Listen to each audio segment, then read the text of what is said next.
falou bastante dela durante essa semana, está sempre aí protagonizando momentos muito importantes, enfim, como parlamentar. A gente traz agora a Sâmia Bonfim, deputada federal do PSOL de São Paulo, para a gente conversar um pouquinho aqui. Deputada, seja muito bem-vinda ao ICL, sempre bom falar contigo. Essa semana a gente não parou de falar de ti por aqui, tá? Mas vamos lá. A gente fala agora um pouco também sobre um balanço, principalmente da CPI do MST, né? O relator pediu indiciamento de pelo menos 15 pessoas, mas pelo que a gente viu na CPI, não faz o menor sentido, e a gente viu também um momento ímpar, né? A senhora colocando ali o Ricardo Salles no lugar dele, o relator, né? Mas vamos começar falando um pouquinho, então, do balanço dessa última sessão e de como está agora, neste momento, a CPI do MST. Bom dia.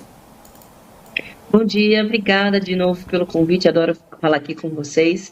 Bom, a CPI está finalmente chegando ao seu final, assim, e num momento muito importante, porque de umas 3 semanas para cá, ela teve uma virada, uma guinada importante, que foi quando alguns dos membros foram substituídos. Foi logo depois da tentativa de convocação do ministro Rui Costa. Isso, evidentemente, deixou o governo enfurecido, que aproveitou para atuar sobre algumas lideranças, no sentido do convencimento de que é um absurdo. Veja, você está utilizando uma CPI que, em tese, trata de um movimento social, para ir para cima no governo, sabe-se lá para quê, se é para fazer chantagem, se é para fazer denúncia. Eles também convocaram um outro ministro, que é o Fávaro, que deixou também muita gente furiosa.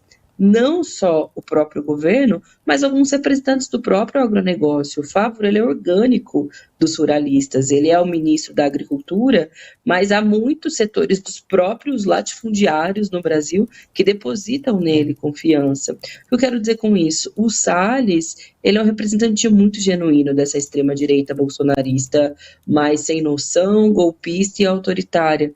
E ele não media minimamente com nenhum dos aspectos que estão ali presentes. Ele, inclusive, vai até as últimas consequências para perder essa CPI, porque é disso que se trata. Na última sessão, foi a prova foi o teste, assim, o teste de fogo. Tentaram aprovar uma série de requerimentos, mas aí os votos empataram. Quando empata, não consegue se aprovar um requerimento. A partir daquele momento, eles mesmos pediram para retirar todos os demais requerimentos, e o próprio Salles, que é o relator, pediu para a sessão ser encerrada. Eles agora vão fazer mais 2 novas sessões de audiências públicas. Uma delas é para ouvir representantes do Instituto de Terras do Alagoas. E por que eles querem fazer isso? Porque são pessoas que são ligadas ao grupo político do Renan Calheiros. Eles estão a fim de agradar um pouco o Arthur Lira, para ver se o convencem em 2 movimentos. Em tentar adiar um pouco mais a CPI, porque ela regimentalmente tem que se encerrar no dia 14 de setembro, ou também, e ao mesmo tempo, tentar criar um corpo para aprovar o relatório do Salles, porque hoje ele não tem número para isso. E aí você mencionou os indiciados. O relatório formalmente ainda não foi apresentado, mas a gente sabe o que vai acontecer. Aliás, desde o primeiro dia da CPI a gente diz, o relatório já está pronto, então não teve nenhuma novidade ali. Eles fizeram cena, chamaram pessoas para inventar, muitas vezes, uma série de coisas sobre o Movimento Sem Terra, mas era evidente que, desde o início, eles queriam indiciar e criminalizar algumas lideranças, e eles estão propondo indiciamento, inclusive, de um deputado federal, que é o deputado Valmir, do PT da Bahia, que tem base eleitoral, sobretudo no extremo sul da Bahia. É um negócio completamente grave. É óbvio que não tem correlação de forças numa CPI, por mais bolsonarista que ela seja, para indiciar um parlamentar que é membro dessa própria CPI. Sim. Então, o Ricardo Salles está saindo derrotado dessa semana, porque, além disso, tem o fato dele ter se tornado réu, né? Perdeu as rédeas da CPI, que ele achou que fosse a grande coisa dele, e agora se tornou réu por causa da exportação ilegal de madeiras. Pois é, e além disso tudo, né, a gente vê que tanto o Salles quanto essa CPI de uma maneira geral, ela está muito em cima de fake news, né? E teve mais um caso, que a gente tem um trechinho que a gente quer te ouvir falar depois, deputada, que um dos presos dos atos golpistas do dia 8 de janeiro, o Amando Valentim Sentim, diz que virou bolsonarista depois de uma fake news. Vamos dar uma olhada então nesse trecho, depois a gente conversa aqui um pouco. As pessoas vinham de todo lugar do Brasil. E lá, cada um fazia sua doação. Então, para ajudar, para comprar, acredito eu que seja por isso, porque eu também não sou tão ingênuo, né? Estou lá olhando, né? Era isso. As pessoas que estavam lá, cada um dava 50, 100, 30 reais. O senhor doou alguma reais. coisa? Não cheguei a doar porque eu não estava tendo nem dinheiro para nada, que eu vivia lá, eu não conseguia trabalhar, eu estava preocupado com o Brasil. Preocupado em que sentido? Eu queria, como eu te falei, eu prezo pela igreja, pelos bons costumes, eu fiquei com medo. O senhor é de qual igreja? Eu sou do evangélico. O senhor ficou com medo de quê? Veja bem, antes quando a Dilma tinha saído, eu me recordo uma ocasião que quem tinha uma casa que tinha 3 quartos ou 4 quartos e alguém que estivesse na rua e não tivesse direito, que não tivesse teto ou casa, eu teria que ceder um dos quartos. Só acreditou nisso? Eu fiquei traumatizado com isso. Isso me chocou, senhor. Você deve ter chegado num grau de... Sim. A televisão, ela faz isso. A televisão, ela faz com que a gente... de alguma pessoa que tomaram, invadiram o quarto dele, tiraram ele de dentro de casa? Como, senhor? O senhor está dizendo que ficou com medo de ter que entregar um quarto da sua casa. Você tem notícia de alguma pessoa que teve que sair? Não, porque a Dilma saiu. Não, o senhor tem notícia disso? Agora, neste momento... Que a Dilma ficou 8 anos no governo. 8 anos não, ficou 6 anos. 5 anos. Sim. O Lula ficou 8. Sim, eu votei nele, inclusive. Eu votei nele, viu? Alguma casa foi tomada? Não, senhor. Quer Mas dizer, a mídia... A pregação chegou a tal ponto isso, do senhor acreditar que ia ter que repartir o seu barraco. Sim, senhor. Assim como a pregação de tudo, nós estamos aqui agora. Tá bom. Só para explicar para vocês por que a gente fez esse link, aproveitando que a deputada está aqui com a gente. Esse depoimento foi na CPI do Distrito Federal, que também aconteceu ontem, mas que tem exatamente a ver com fake news. E vocês viram aí qual que era a preocupação do depoente, né? Enfim, que entrou ali nos atos golpistas, já para a gente aproveitar e falar disso também, porque também é uma máxima, essa fake news, né, que baseia também, principalmente a oposição, na CPI do MST, que nos preocupa bastante. Mas vocês viram qual que era a preocupação dele e o cara foi lá protestar, está aí respondendo a uma CPI por conta de fake news divulgada pelo ex-presidente Bolsonaro, deputado. Mas é isso mesmo, e é essa lógica que eles utilizam para tentar criminalizar os movimentos sociais na CPI do MST. Quando a gente fala de MST, a gente fala do maior movimento social da América Latina, um dos maiores do mundo, que deu uma contribuição muito importante para o Brasil no sentido de democratizar minimamente o acesso à terra. Mas ainda é muito insuficiente. O Brasil não fez reforma agrária de verdade. E se não há luta, não há pressão, não há ocupação, inclusive, não se cumpre com a função social da propriedade. E aí as fake news servem para tentar dizer para a pessoa que às vezes tem um terreno, tem uma chácara, ou que tem ali uma pequena fazenda produtiva, para dizer, tome cuidado, porque esses baderneiros vão tomar a sua terra. É a mesma lógica de criminalização do MTST ou de outros movimentos que lutam pelo direito à moradia.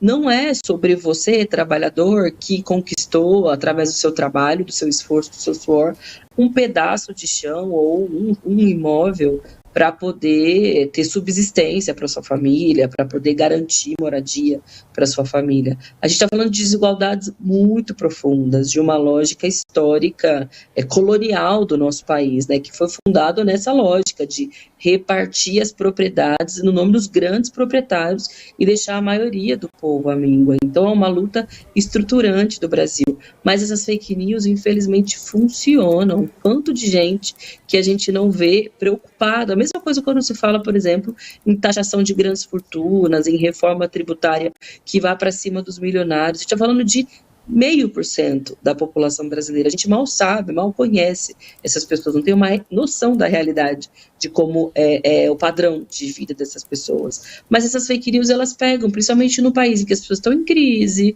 em que as pessoas têm muito pouco, têm medo de perder o pouco que têm, ou elas não têm absolutamente nada, e eles utilizam isso o tempo todo na CPI do MST com um agravante, de que eles levam muitas vezes pessoas humildes para criar uma cena de como se fossem grandes vilões, né, as lideranças do movimento. Chegam a fazer insinuações de coisas que eles mesmos fazem, como exploração da mão de obra numa condição análoga à escravidão, desmatamento, ataque aos povos indígenas, invasões propriamente ditas, que são os que os grileiros fazem sobre terras que são devolutas, portanto, terras do Estado que deveriam ser destinadas para a reforma agrária.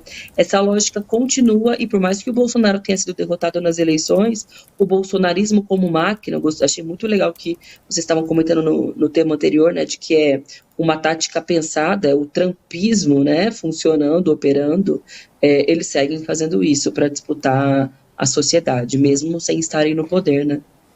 Tem um comentário aqui, Roncalha, que quem toma a casa dos outros são os bancos, não o comunismo, né? Então, parece que essa fake news que as pessoas... Esse mar de fake news, mais uma dessas, né? E que as pessoas continuam reproduzindo até hoje. Exatamente, William. Bom, deputada, prazer estar aqui conversando com a senhora. André Roncalha aqui. Eu queria fazer um comentário breve a partir dessa sua última fala, porque, em geral, se acusa qualquer movimento que busca defender a função social da propriedade de um comunismo raso, né? Exatamente essa narrativa. Eu achei muito importante a sua fala para dizer o seguinte: mesmo o comunismo, ele não defende que se exproprie a propriedade privada de bens de consumo, como, por exemplo, moradia, que é um patrimônio das famílias. A gente está falando de propriedade privada de bens de produção, de meios de produção. Uma fazenda, uma faixa de terra é um meio de produção. Ela é uma riqueza que serve no contexto das nossas oligarquias agrárias uma forma de enriquecimento, de aprimoramento do patrimônio desse 0,5%, e até acho que a deputada foi muito generosa, porque na verdade é até menos do que isso, né? Se a gente pegar os ricaços do Brasil, a gente está falando de um punhado aí de 3 mil, 5 mil pessoas no máximo. Então, não se está, né, defendendo aqui, eu acho que, né, a CPI está dando um tiro no pé do ponto de vista da oposição, porque está permitindo que se revele que a discussão aqui é garantir o acesso à terra às pessoas para elas produzirem, para elas terem formas de viver de uma maneira digna, adequada, e não se trata de expropriar o palio de ninguém, nem o Jeep Renegade, né, que as pessoas têm medo, vão tomar isso. Não tem nada a ver com isso, tem nada a ver... Minha lojinha de capinha de celular tá longe disso. Até brigo, a pessoa que tem até um carro, né, de luxo pode ficar tranquila, porque não é disso que se trata. A gente está falando de meio de produção, a gente está falando de oferecer a capacidade para as pessoas terem uma vida digna, seja no campo, seja na cidade, ter a propriedade atendendo a isso. Então, o jogo aqui é muito mais pesado, o jogo aqui lida com a questão de grupos financeiros, grupos que estão ali na bancada da bala, da bancada do agro, que fazem de tudo para que o controle sobre esses meios de produção, nesse caso a terra, fique sempre concentrado nas mãos de uns poucos, e por isso eles não querem abrir mão desse controle. É isso, obrigada, Roncalha. Foi bom você ter trazido esse ponto mesmo, muita gente no chat comentando.